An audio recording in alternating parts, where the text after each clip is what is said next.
মাম্মা কি করছো তুমি? হ্যাঁ, কি গো, কি করছো? তো কালকে আমরা চলে যাচ্ছি শ্বশুরবাড়িতে, মানে আমি চলে যাচ্ছি শ্বশুরবাড়িতে। তো ডেলিভারি হয়ে যাওয়ার পর এখানেই এসেছিলাম, তো এখানে অনেক দিন থাকা হয়েছে। কালকে যে যাব তার তো একটা আনন্দ রয়েছে, ধরো এতদিন পর যাচ্ছি ওই বাড়িতে, কারণ খুব মিস করতাম আমি ওই বাড়িটাকে। তো একটা আনন্দ তো রয়েছেই, আবার একটা খারাপ লাগাও রয়েছে কি যে এদের সবাইকে ছেড়ে যেতে হবে। এটাই আর কি, মিস করবো সবাইকে। এই ভাইদের যখন তখন ভাই আসতো, এর সাথে একটু খেলতো, মানে সবাই ভাইরা।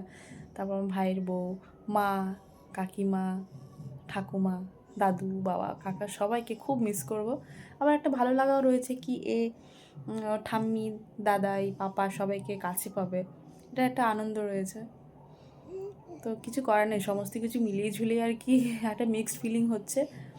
একটা খারাপ লাগা, মানে সব কিছু গোছানো, যখন গোছাচ্ছি ব্যাগ ট্যাগগুলো খুব খারাপ লাগছে আর কি। পুরো এই এই ঘরটাতে আমি ছিলাম, এই ঘরটা পুরো ভর্তি, সমস্ত কিছু আমার জিনিসপত্র হয়ে গেছে, যেহেতু অনেক দিন ছিলাম না, এর জিনিস আমার জিনিস গোছাচ্ছি, তো খুব খারাপ লাগছে।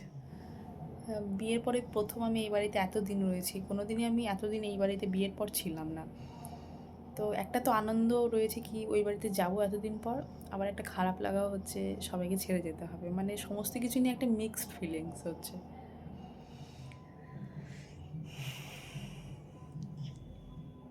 হ্যাঁ, কালকে বাড়ি চলে যাব। ও মা, মা গো, কাল বাড়ি চলে যাবো। ঘুম পেয়েছে, ঘুমাবে এখন, এতক্ষণ খেলছিল।